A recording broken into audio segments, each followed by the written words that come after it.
What's up, investors? It's the Russian dude. In times of conflict, the voices of opposition often seem faint against the overwhelming cries of war. Yet history has demonstrated that these voices, when united, can grow into powerful movements capable of altering the course of nations. Today, let's talk about the anti-war movement in America during the Vietnam War. A movement that has so many similarities, yet is so distant from what we see unfolding today in Russia.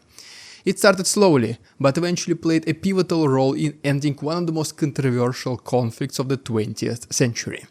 You'll see how collective action and the significance of standing up to one's beliefs, even in the face of seemingly impossible challenges, can make a difference. The saying, there is always a rainbow after the rain, exists for a reason. The tough times will pass. Dictatorships do not last forever. If there is one thing authoritarians can never take away from people, is its hope and faith. There are 145 million people in Russia, and as long as there is even the smallest light of hope inside their souls, it can be reignited with incredible power. And such times are coming. Because as a Russian, I can definitely feel the growth of internal dissent and protesting sentiments. People are tired of the war. They want to end it, no matter the conditions. And this growing dissent is something hard to contend. So more and more small protests appear here and there all across Russia. It might not feel like a lot, or that it can make a difference, but this is exactly how anti-war protests during Vietnam War started. And we all know how they ended. The mid-20th century was a period of significant political and social changes in Southeast Asia. Following the Second World War, French Indochina, which included Vietnam, Laos and Cambodia, wanted independence from colonial rule. The departure of the French left a power vacuum that quickly led to internal struggles.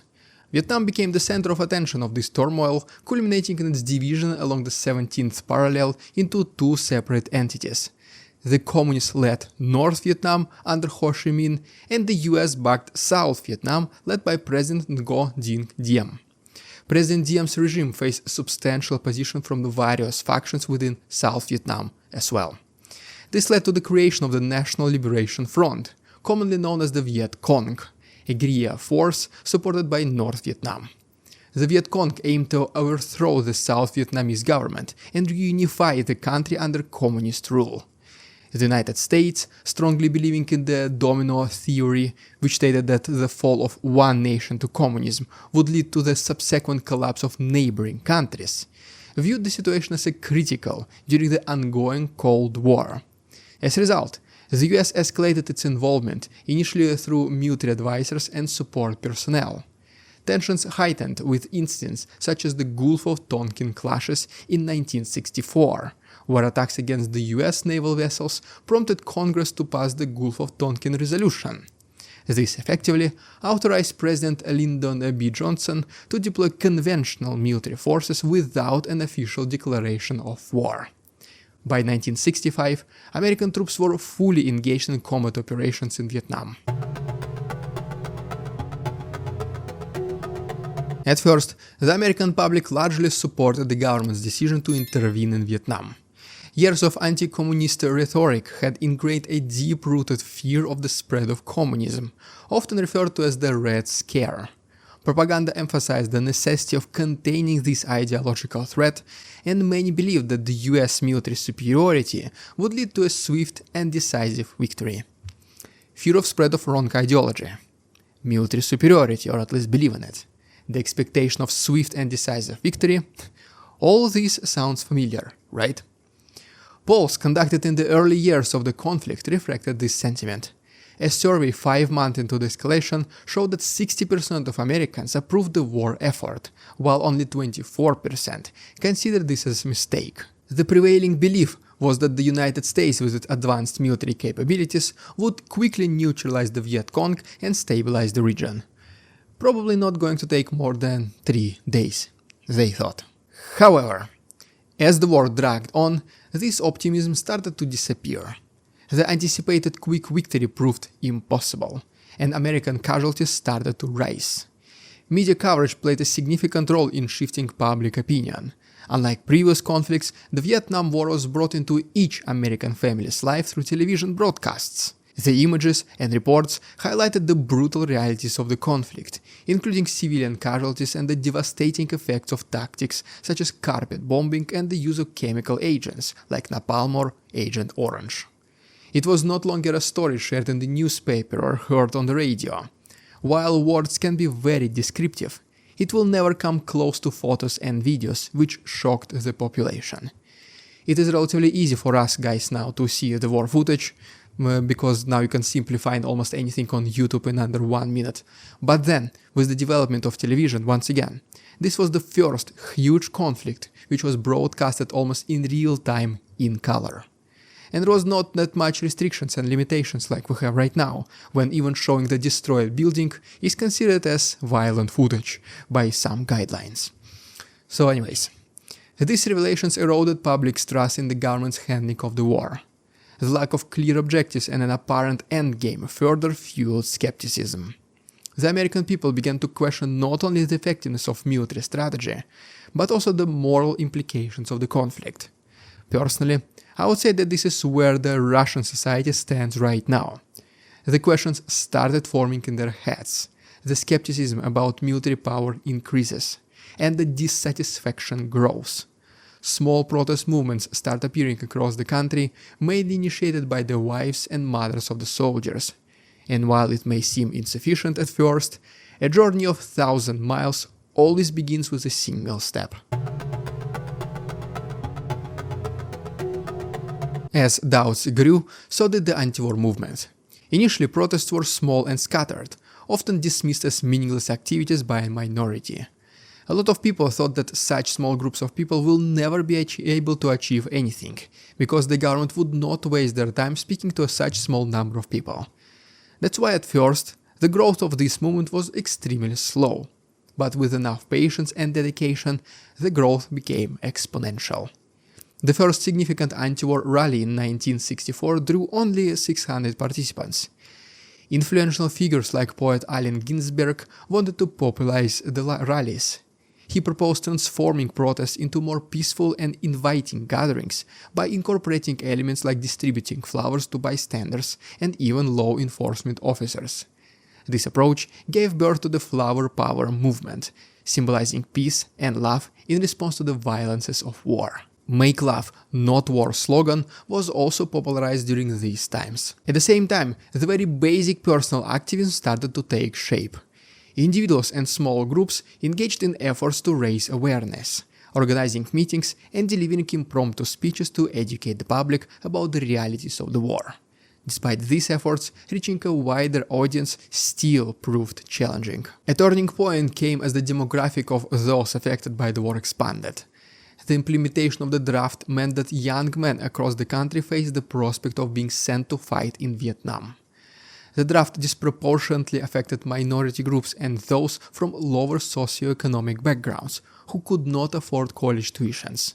African Americans in particular were drafted and sent to combat zones at higher rates, leading to a significant portion of casualties relative to their population percentage. Then there was a so-called draft lottery, when men were summoned into the military based on their birthdays selected at random. This lottery lasted for several years, and estimated 100,000 Americans fled the country to avoid the conscription. Those who refused to serve were prosecuted. Focusing on minorities and lower-income people, prosecuting those who avoided the draft, young men fleeing the country. Once again, these things sound familiar, right? The dissatisfaction with war started to gain the momentum. Famous public figures began to join the movement. Muhammad Ali famously refused to conscription, citing religious beliefs and opposition to war, leading to his arrest and the stripping of his boxing titles. Dr. Martin Luther King Jr. also spoke out against the war, linking it to broader issues of social injustice and inequality. By 1967, the movement had gained considerable momentum. Massive protests were organized, including a rally in New York City that attracted 400,000 participants, a substantial increase from the very first official rally of 600, which only happened in just 3 years. The March on the Pentagon in October of that year saw over 100,000 people demonstrating against the war. The movement became a unifying force for various groups: students, veterans, religious leaders, and ordinary citizens, all advocating for an end to the conflict. The late 1960s and early 1970s marked a period of significant change. Public opinion had shifted dramatically, with polls indicating that a majority of Americans now viewed the war as a mistake. The anti-war movement's persistent efforts succeeded in bringing the realities of the war into the national consciousness. Under increasing pressure, the government began to reassess its position. President Lyndon B. Johnson announced in 1968 that he would not seek re-election, influenced by declining approval ratings and the unpopularity of the war. His successor, President Richard Nixon, campaigned on a platform of peace with honor, promising to end US involvement and save the country's face. Despite the initial attempts to suppress the movement, including violent confrontations with protesters and legal actions against organizers, the government could no longer ignore the widespread dissatisfaction. These factors led to policy changes, including the gradual withdrawal of troops through a process termed Vietnamization, aimed to transfer combat responsibilities to South Vietnamese forces. By 1973, the United States has officially ended its military involvement in Vietnam, with the signing of the Paris Peace Accords. The war's end did not come solely due to the anti-war movement, but the movement undeniably played a crucial role in influencing public opinion and government's decisions. And once again, we can see the similarities with Russia. Vast majority of regular people want the war to end, no matter the conditions. They do not need Donbass, Kherson, Odessa, or even Crimea to feel accomplished. They lived happily without these territories. Before the conflict between Russia and Ukraine started, many Russians actually went to southern Ukraine to spend their summer vacations there. And there was no hatred like there is right now. Guys, do not believe the propaganda that says all or most Russians support the war. I am from Russia, I talk with my friends, and I see that this is not true. But what I do see is many similarities between Vietnam-era America and modern Russia, at least in the way the people of both countries reacted to unfolding events. Being supportive or neutral at first, and then leaning towards the opposition as war progresses with no end in sight. History repeats itself, or at the very least it follows the very same patterns. So far, Americans of 1970s and modern Russians share more or less the same ideology towards their militaristic governments. Not too many things changed, even though more than 50 years passed. However, if you think about it, there is one key difference. Multiple presidents changed throughout the Vietnam War, but Russians have only known Putin for more than 2 decades. And even though this might feel like a significant obstacle, the universe will always find a way to bring balance in the grand scheme of things. People of Russia cannot give up. Their persistence and patience will yield the results. You cannot change the past and things that have been done, but you can, they can, change the future. Well, there you have it, guys. If you enjoyed today's episode, please subscribe to my channel. If you wish to support my work, there are links down below. Thanks so much for watching. See you tomorrow. We won't succumb to their tricks, the facade they try to sell. Their twisted words and feeble claims on us all they cannot quell. We see through their lies, their feeble attempts to sway. We do not believe